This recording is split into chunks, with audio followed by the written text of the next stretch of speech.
Publishing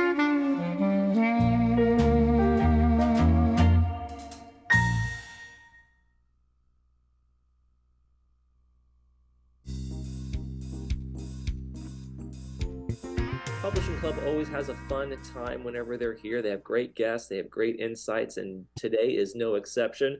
On March 15th, they got a big event coming up. Dinah Lynn from the Publishing Club and Nicholas Cattleman, we want to welcome both of you to the program. And you guys have a big thing coming up on May 15th.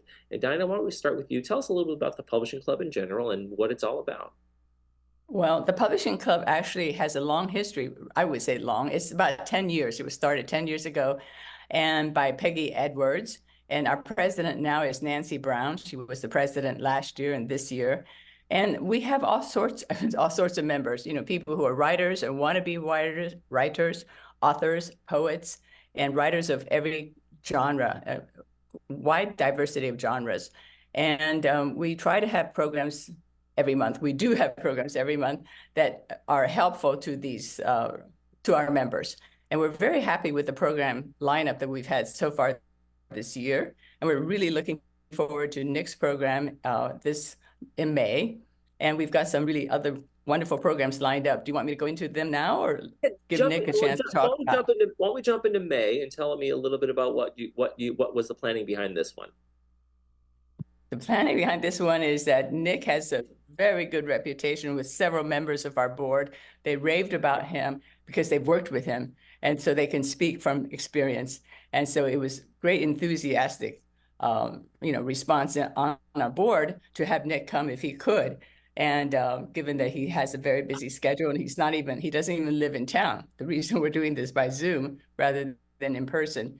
And given his background, I read his background, and I have to say it's very impressive and would be very suitable for our audience and for our members. And the details, I'm going to let Nick go into that. All right, Nick. Well, there has been raving about you here in Laguna Woods Village. So tell us a little bit about how you got into the industry from the start, maybe your background in education, and where did you get to the point where now you're a memoir, kind of focus on memoir writing? Yeah, sure. Well, it's I always say, if you have writing, whether it's a blessing or a curse, it's kind of in you.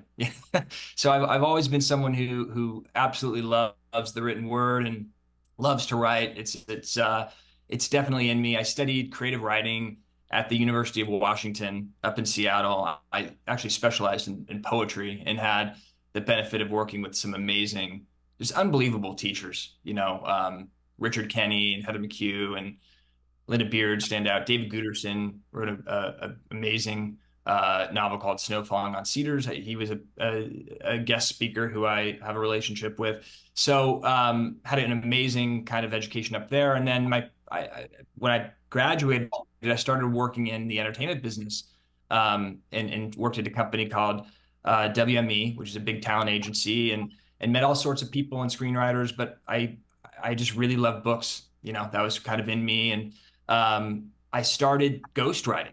I kind of transitioned, built a small business, interviewing people and getting their stories. I was so interested. Hollywood's fascinating for a number of reasons, but what it really is these people have such great stories. And I thought, gosh, I would love to kind of learn more about that piece. So when you were up there in Hollywood, were you reading scripts? Were you going through other people's stuff and seeing the structure and seeing how they were organizing things? Yeah. I was working in the motion picture department at WME. So it was working with screenwriters that, I worked on a team that represents the writers and directors that get turned into. So seeing it on a creative level. And so that was fascinating. But I was also seeing the players, in that business and how interesting their own lives were and reflecting on, it was such a great education, in that regard. It was like people call it, the best master's degree that you could get is working at an agency like that. So it was terrific. It was so much fun. And then what kind of my big thing that pushed me into memoirs really was my grandfather. He wanted to write his life story, and he hired me to write his memoir. It was, I wrote it with him, and it ended up getting published by Simon & Schuster. And the beautiful piece of that story was every month maybe 4 to 6 weeks, I'd have dinner with my grandfather. I felt like I knew him a lot. But when it wasn't until I sat down with him for that first meeting and he started telling me about his career and his life, I was like, I didn't know this guy. I had no idea who he was until we kind of had that space to reflect. For him to write, he felt up until then, he felt like he couldn't share those things, that no one cared. Oh You yeah, know, it's interesting. Like there's a whole world of his life that you didn't know, and that's how that yeah, memoir kind of came to be. Is like that little interview, and like, wait a minute, who knew this was all happening in your life? that's right. And you know what? My father, my aunts, my uncles, when the book came out and they read it, they said we didn't know that. We had no idea that person existed. So from that experience, and he worked in the entertainment business, so it was kind of this melding of family and that entertainment business. It was kind of a perfect marriage, that project. And I started a small business called Storyflect that I didn't want to just write memoirs of people who are rich and famous, because that's kind of unfortunately the way the memoir business works, is that you sell a book off the name of the individual.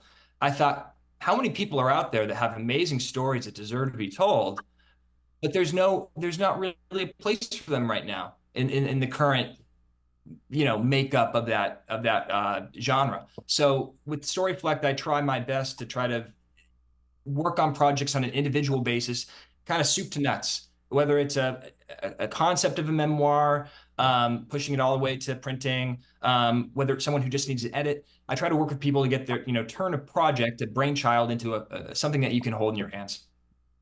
Now, Dinah, that's where Laguna Woods Village comes in because we have a monstrous community of retired folks who have this world of experience and world of stories. Absolutely. So I think this is a great fit here, right? Absolutely. Yes. I really feel that everyone has a story, actually. And so many people really want to write, but they just don't take that first step. They're intimidated and they feel that they can't. And if they work with somebody like Nick, I think he could pull the story out of anybody and, and present it in a really great light. Um, so we're really looking forward to this workshop. Absolutely. So Nick, give us kind of Nick, an did you? overview of what you think you'll be telling folks about this, because now you're not going to be working with like you say these uber famous folks, in terms of memoirs. So, what would they need to understand about how they get a memoir going? Yeah, yeah. Well, one thing too is I work on memoirs quite a bit, but I also understand that a lot of the people at Laguna Woods in this community, they're writing fiction or they're writing poetry, and that's stuff. So I'm designing this talk to not just be talking only about memoirs. I wanted to really touch on a lot of different types of writing, and I know a lot of the past presentations have been about specifically navigating that labyrinth of publishing. That's not what I'm going to be focusing on. We can talk about that in the Q&A. I'm happy to field questions on that.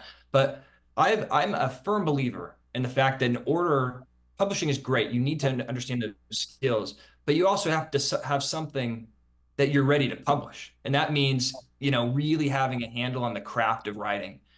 So my kind of talk the goal of it is going to be equipping kind of the audience with some tools that they can use to elevate the craft of their own writing in a variety of different genres. So I'm going to be looking at kind of language as what is language? I call it the most important invention of human civilization. What are the strengths of language? What are the weaknesses of language? How can we use the strengths and adapt it particularly to our project? Because all it is it's a tool. It's just a medium that can allow us to transmit our thoughts and feelings. So going to be talking about language, going to be talking about the importance of finding your voice on the page. I've read some of the best books that I read are the ones that I read it and I go, I now understand the personality of the person who wrote it, as opposed to some robotic thing. So, and the beautiful thing about voice is that it varies from person to person. So some tools on terms of how do I get my voice into a shaper. And then the last thing that I want to touch on too is structure, because I always say, structure is the friend that you hate that you need. You need to have it in order to turn your project into something. But Right. and it can be a friend, but it's a necessary constraint.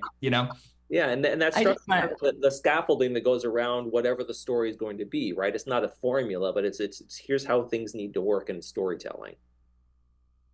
That's right. That's right. And structure, it's the fascinating thing about structure is once you find the right one, it doesn't feel like a constraint anymore. It Mhm. actually feels like you're opening doors because the scariest thing is a blank page. You guys said it a moment ago. It's, oh my gosh, I have the story in me. It's this kind of nebulous thing, but I don't know where to even start. The structure is going to help you give you a runway for how to actually tell your story. I think that might be enlightening to some of the people in the audience that will be listening to this, because they probably always thought of structure as a constraint and Yeah. instead of a friend, as instead of a tool that would enable them to get started, actually. That's right. That's Yeah. absolutely right. Yeah. All right, well, So I Dino, think tell us all about. We don't want to give the whole thing away. Well, we're going to wrap it up here, but tell us one more time, April, for the May 15th event. Tell us all about it. I'm all set to, he's telling you all about the May 15th. I want to tell you a little bit about the Okay. June, July, All August. right, Can I well, do that? sure, we can Okay. do that. May 15th is going to be from 2 to 4, Clubhouse 3 for folks who want to come out and see that. And make sure you email pubclublw@gmail.com to make sure you get into this event. And Dinah, I want to wrap up with some of the other events you guys having coming up. Okay. In June, we have an event called I Am Me First, Real People Telling Real Stories. I think this is wonderful following Nick's presentation. It's going to be Barb Torino, who's an actor, and she has been working with people on this for like 30 years, and she can coach people to translate their story into a dramatic storytelling because she's an actor by trade. And in July, we have Tom Blake, who's going to be interviewed by Diana Bolin. And he's a columnist and an author. He's been a columnist for 30 years, and his column is on life and love after 50. So we feel this will be a very interesting. Our president was excited when she read the editorial on in Globe. I think it was the February edition. And then in August, we have a roundtable, which will enable our members to exchange and share their experience and expertise with each other. And in that way, we also get to know each other a little better. So I'll stop there and not go through the All whole right. year. Like I said, always lots of excitement when we're talking to the folks at the Publishing Club. Nick and Dinah, thank you so much for joining us, and good luck with the May 15th event. Thank you Thanks so much, Michael. Thank you very much. You're watching This Day. We'll be right back.